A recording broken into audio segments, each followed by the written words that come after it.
புதுச்சேரி வானொலி நிலைய செய்திப் பிரிவு வழங்கும் செய்தி மலர்.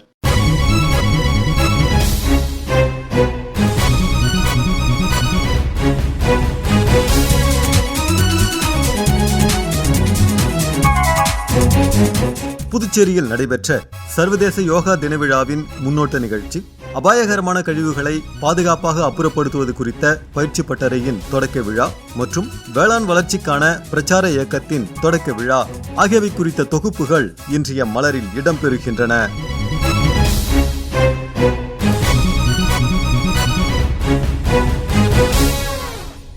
சர்வதேச யோகா தின விழா வரும் 21ஆம் தேதி கொண்டாடப்படுவதையொட்டி அதன் 25 நாள் முன்னோட்ட நிகழ்ச்சி கடந்த 27ஆம் தேதி புதுச்சேரி கடற்கரை சாலையில் உள்ள காந்தி திடலில் நடைபெற்றது. இதில் மத்திய ஆயுஷ் மற்றும் சுகாதாரத்துறை இணையமைச்சர் திரு பிரதாப் ராவ் ஜாதவ் கலந்து கொண்டு முன்னோட்ட நிகழ்ச்சியை தொடக்கி வைத்தார். அப்போது சிறப்புரை ஆற்றிய அவர் யோகா பயிற்சியை மேற்கொள்வதால் ஏற்படும் நன்மைகள் குறித்து கூறினார். Pondicherry is a live example of preserving the internal values of Indian culture despite diversity. Yoga festival is to celebrate our inalienable and internal heritage of yoga, which is possible because of our energetic Prime Minister Adarniya Shri Narendra Modi ji's tireless efforts. Our yoga has reached the entire world, now adopting our yoga for wellness. This year we are celebrating Yoga Mahotsav with the inspiring theme chosen by our Honorable Prime Minister Shri Narendra Modi ji, Yoga for One Earth, One Health. Friends, as we all know, yoga is not only an exercise, it is an assistant art healthy living to interconnect body, mind and soul.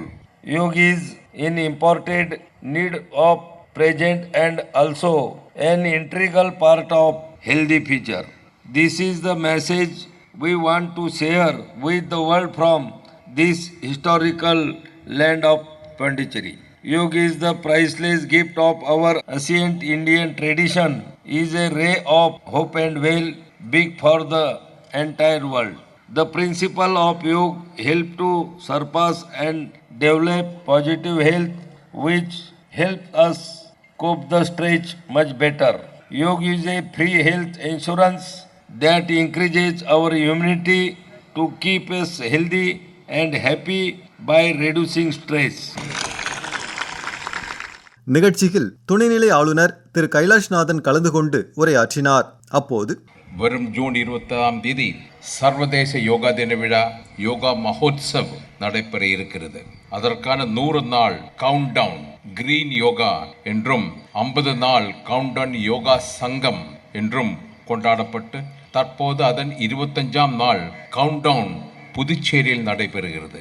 இந்த விழாவில் புதுச்சேரியில் நடத்துவதற்காக மத்திய ஆயுஷ் அமைச்சகத்தை நான் பாராட்டுகிறேன். இப்படிய நிகழ்ச்சியை இங்கே நடத்துவது பொருத்தமானதை நினைக்கிறேன். ஏனென்றால் ஐக்கிய நாடுகள் சபை அறிவிப்பதற்கு முன்பே ஆண்டுதோறும் சர்வதேச யோகா திருவிழாவை நடத்தி வரும் பெருமை புதுச்சேரிக்கு உண்டு. யோகா நம்முடைய பாரத நாட்டின் மிக தொன்மையான அறிவியல். உடல், மனம், ஆன்மா இந்த மூன்றும் ஒன்றுபடுவதை குறிக்கிறது. மன உறுதியையும் உடல் நலத்தையும் இணைக்கும் ஒரு வாழ்க்கை முறை.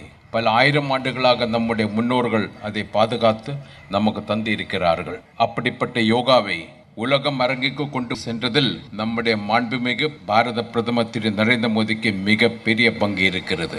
இன்று உலகம் முழுவதும் சர்வதேச யோகா தினம் கொண்டாடப்படுகிறது. பல நாடுகளில் யோகா கல்வி பாடத்தில் வைக்கப்பட்டு இருக்கிறது.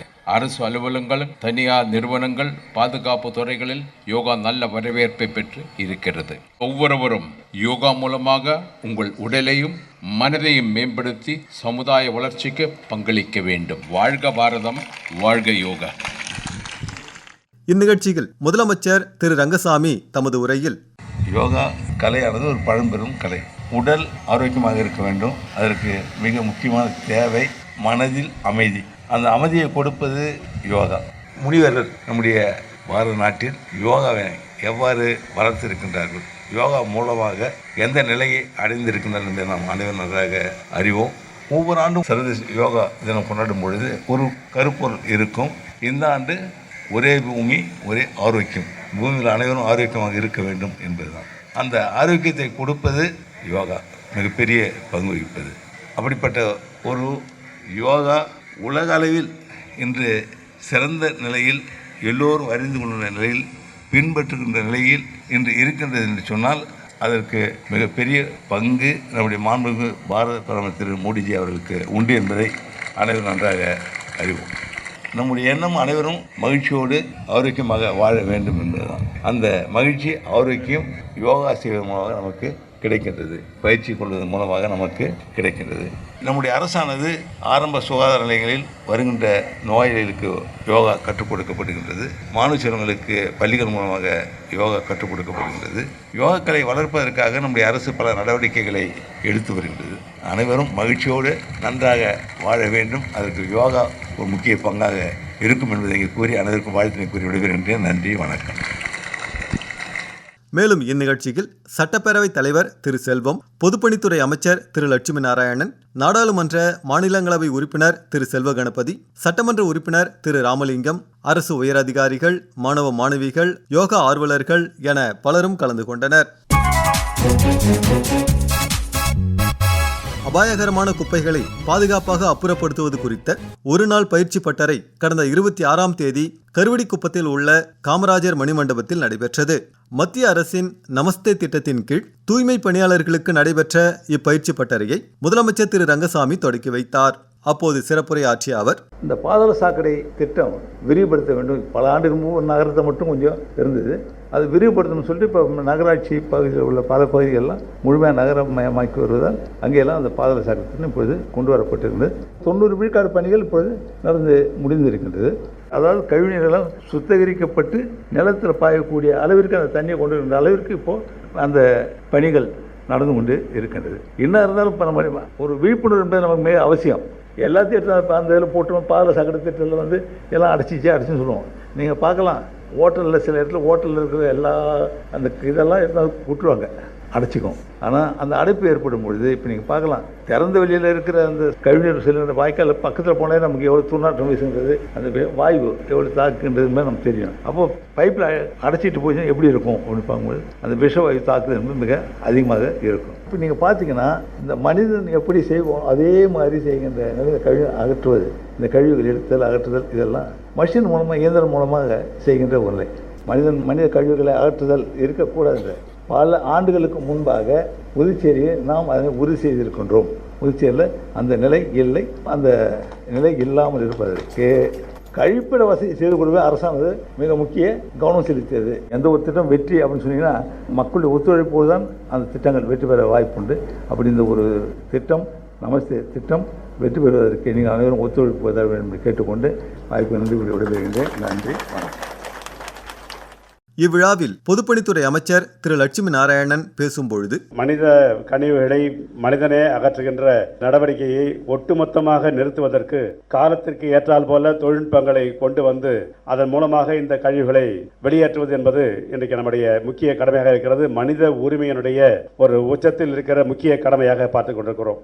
புதுச்சேரி நகருக்குள்ளாக இருக்கிற எல்லா மேன்ஹோல்ஸ்ல இருக்கிற அடைப்புகளை எல்லாம் எடுப்பதற்கு ஒரு நவீன எந்திரங்களை வாங்க வேண்டும் என்று நம்முடைய முதல்வர் அவர்கள் உத்தரவிட்டதன் காரணமாக 6 மெஷின் வாங்கி வைத்திருக்கிறோம். இன்னொரு 9 மெஷின் வர வேண்டி இருக்கிறது. இது வந்த பிறகு நம்முடைய புதுச்சேரியில் கழிவுநீர் சாக்கடைகள் அடைப்புகள் என்பது அறவே இல்லாமல் போகின்ற ஒரு பெரிய முயற்சியை நம்முடைய முதல்வர் ஆட்சியிலே இன்றைக்கு எடுத்திருக்கிறோம்.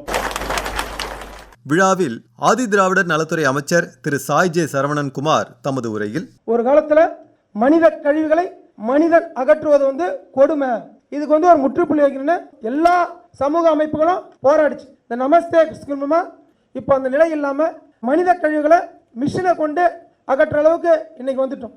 அப்படி மிஷினை கொண்டு அகற்றும் போது அந்த வேலை செய்யறவங்களுக்கு குறைபாடு இருக்கக்கூடாதுக்காக தான் மத்திய அரசாங்கம் அவங்களுக்கு என்ன பண்ணுது, லோன் கொடுத்து அவங்க பொருளாதாரத்தை எந்த அளவுக்கெல்லாம் ஊக்கப்படுத்தணும், அவங்கள கௌரவிக்கணும்ன்றதுக்காகவே செய்யுது. அவங்களுடைய வாழ்வாதாரத்தையும் அவங்களுடைய பிள்ளைகளுடைய வாழ்வாதாரத்தையும் பெருக்காக என்னென்ன திட்டங்கள் எல்லாம் இந்தியாவில் போட்டு நிறைவேற்ற முடியுமோ அப்பேற்பட்ட நிறைவேற்றங்களாம் இந்தியாவில் பாரத பிரதமர் நரேந்திர மோடி அவர்கள் சிறப்பாக செயல்படுத்திட்டு இருக்காங்க.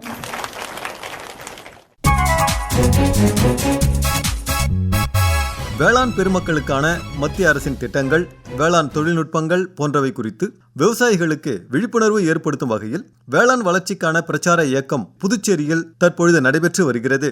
இம்மாதம் 12ஆம் தேதி வரை நடைபெறும் இப்பிரச்சார இயக்கத்தின் தொடக்க விழா கடந்த வியாழக்கிழமையன்று திருக்காஞ்சி கிராமத்தில் நடைபெற்றது. இவ்விழாவில் வேளாண் மற்றும் விவசாயிகள் நலத்துறை அமைச்சர் திரு ஜெயக்குமார் கலந்து கொண்டு பிரச்சார இயக்கத்தை தொடக்கி வைத்தார்.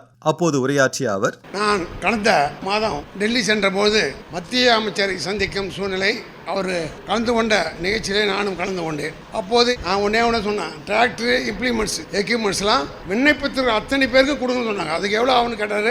12-13 கோடி தான் ஆகும்னு சொன்னேன். உடனே கொடுக்குறேன்னு சொல்லிட்டாங்க. அதே நேரத்தில் அப்புறம் என்னன்னு கேட்டாங்க, சூரிய ஒளியின் மூலமாக இயக்கக்கூடிய அனைத்து விவசாய பம்புகளையும் நாமளே அமைத்து தரணும், மானியத்திலே அவங்களுக்கு 10 ரூபா கூட பணம் கேட்கக்கூடாதுனாங்க.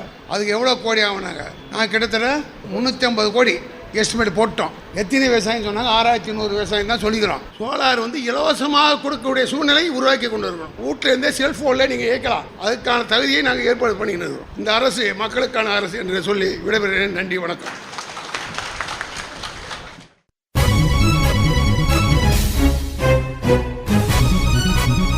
நேயர்கள் இதுவரை கேட்டது செய்தி மலர்.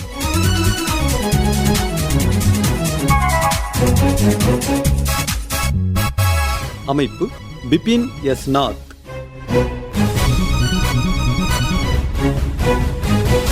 அமைப்பில் உதவி பி இளஞ்செழியன். படைப்பு ஆகாஷ்வாணி புதுச்சேரியின் மண்டல செய்தி பிரிவு.